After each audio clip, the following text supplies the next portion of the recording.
how clients see your profile and what they look for. To ensure that your profile is truly glamorous, you must know what clients are looking for. 1. They want to see that you have the required skills to complete the job. The basic membership allows you to list 10 skills on your profile. These are visible to the client when you submit a proposal.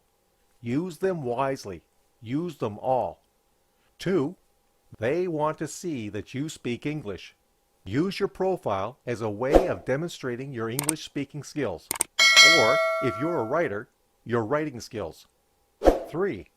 They like to see that you have great reviews. Not to worry, if you are a new freelancer, you will have a new freelancer badge that explains your lack of reviews. We cover how to build your review profile in a later chapter. Determine your skills. Video link to quiz included in Notepad document. Before signing up for Upwork, it is important to determine what skills or services you will be offering. What are you good at? Have no idea? That's okay. We found a really great self-assessment manual at Kent University online. This link can also be found in the attachments of this course.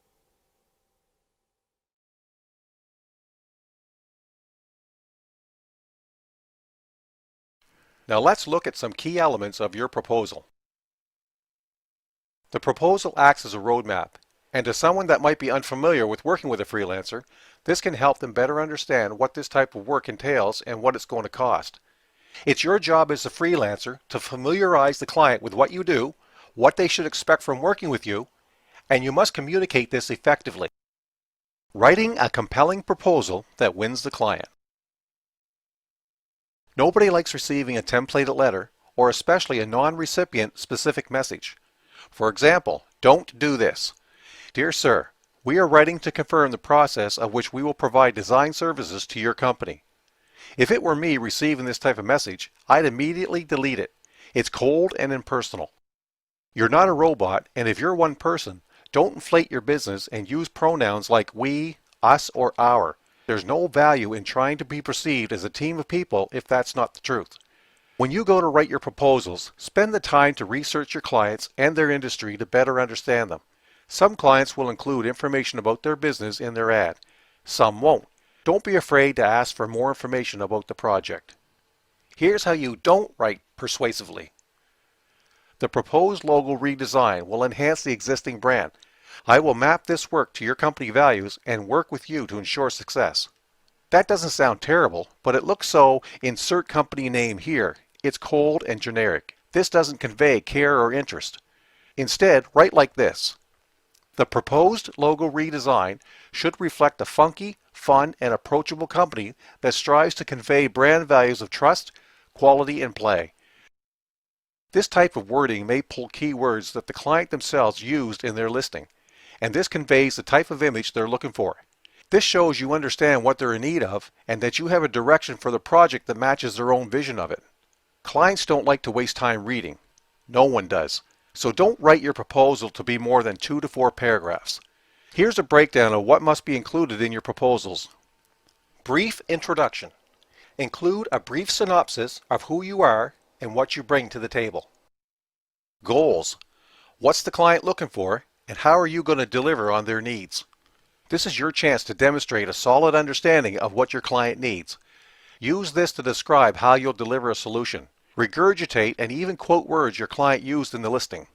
If you're doing a website design or large project, then break down the features and solutions using bullet points to make it more digestible.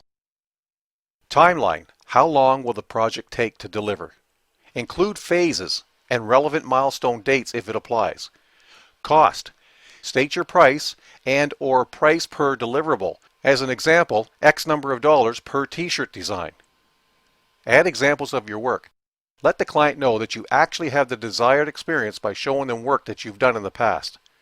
Please see an attached document that includes some of the best proposals ever written.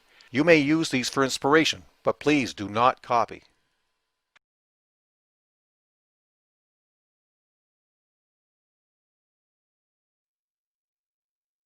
In this section, I will take you through the different steps to ensure that you have a great profile that stands out.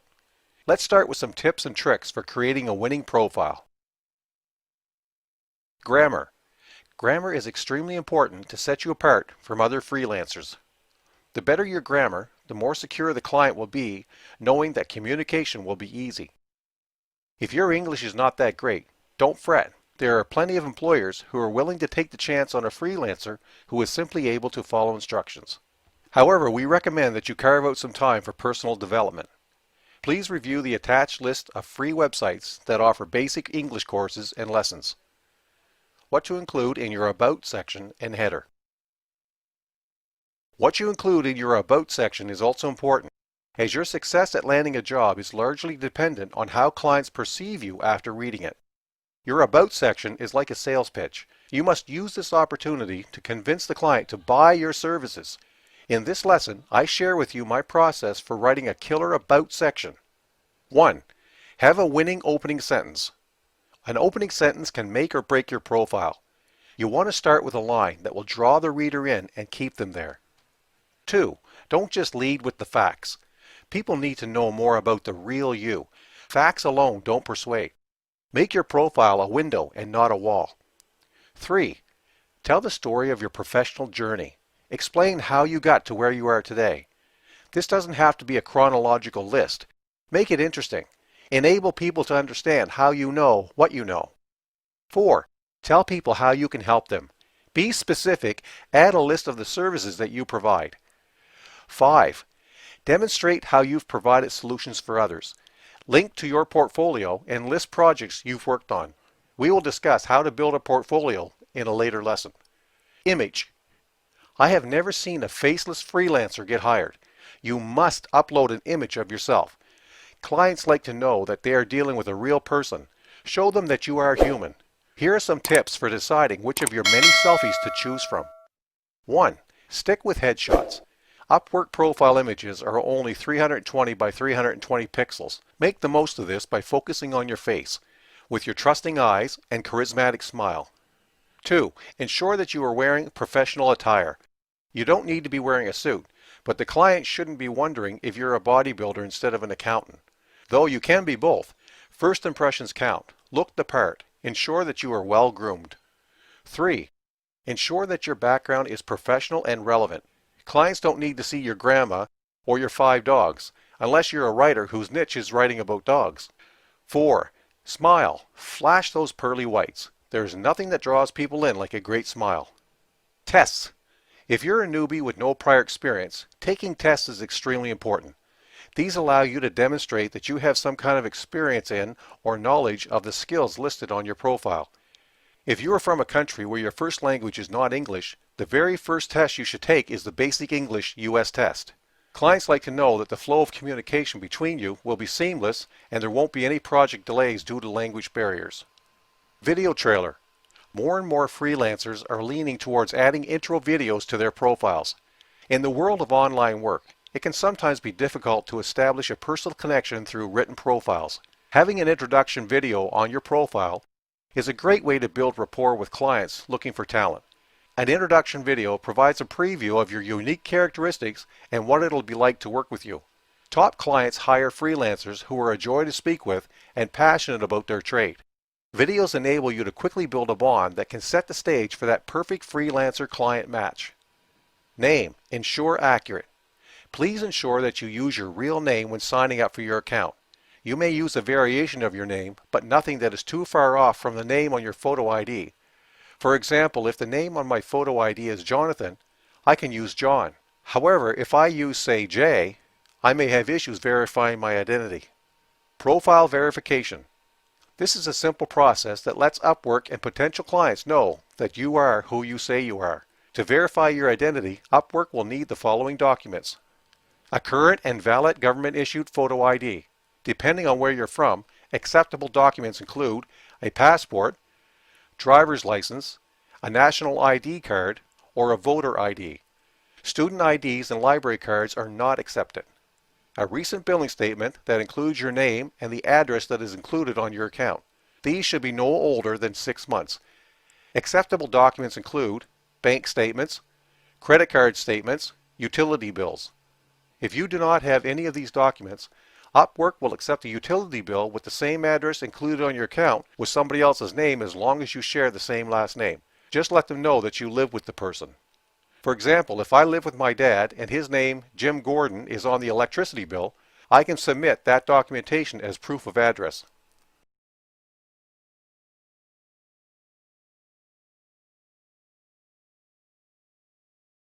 Virtual interview, tips to navigate. Like it or not, video interviews are a regular part of the freelancing industry. Clients in the US are able to speak and employ contractors in Jamaica and the rest of the Caribbean, China, India, Philippines, etc. Wherever you're from, communication is key, and Skype, along with similar video chat software, bridges any possible gaps. But despite how common they are, the nuisance of acing a video interview are only starting to be recognized. Many people will simply prepare as they would for a regular interview. A Skype interview is a whole different ballgame though. It's like being on TV, except you're filming, directing, and acting in this role. Follow these tips and you'll be set to score an Emmy or job from your performance. 1. Get your tech up to speed. Ensure the technology being discussed or actually being used for the virtual interview is installed and working before your meeting. Get a good webcam. Check your lighting. Invest in a microphone. Test your internet connection as well as the microphone and camera to ensure there are no unforeseen glitches. 2. Prepare your environment. It's important that a prospective employer can see more than just your face when you turn on the camera.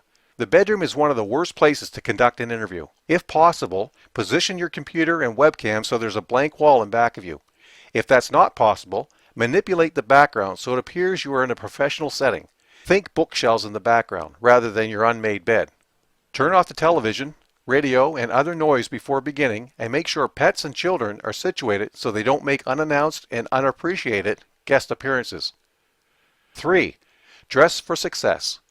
Dress for a virtual interview the same way you would for an in-person interview.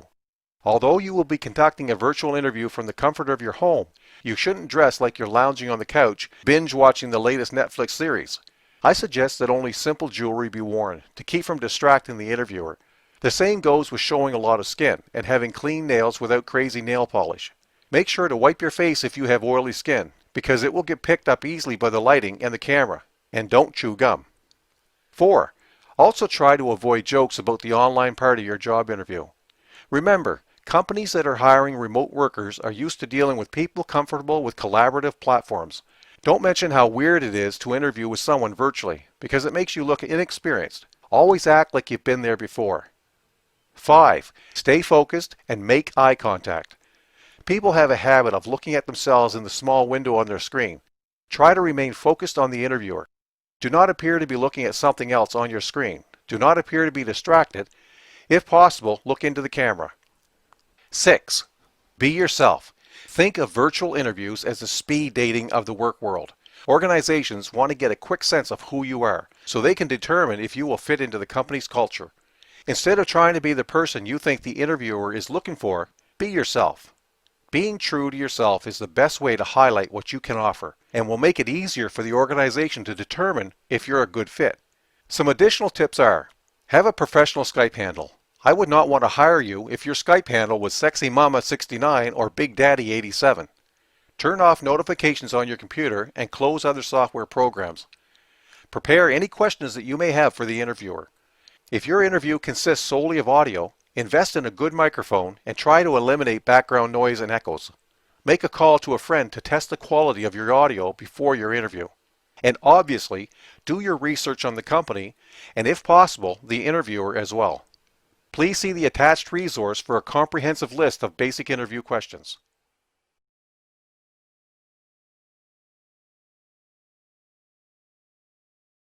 How to discuss the terms of your agreement with clients, the do's and don'ts. In order to have a great relationship with your clients, it is imperative that clear terms are outlined and understood by both parties. Here's a list of do's and don'ts for discussing the terms of your agreement. Let's start with the do's. Do be very clear about your rate. Ensure that you know how much you are worth. Don't undercut your rate to try to fit into a customer's budget. Some people will accept jobs that pay them significantly less than what they're willing to work for, simply because it's a job. This never ends well. Do be clear about milestones and the deadline for your project. Don't be tardy. Finish your work on time. If complications arise that will lead to a delay, inform your client. Apologize. It's important to remember that your clients are running businesses that may not rely on you to get your job done during a particular time slot. Do ensure that you understand what is being asked of you. Do not be afraid to ask clarifying questions. Too often we leave things up in the air because we're afraid to ask questions and look stupid or incompetent. Don't start a project that you do not fully understand.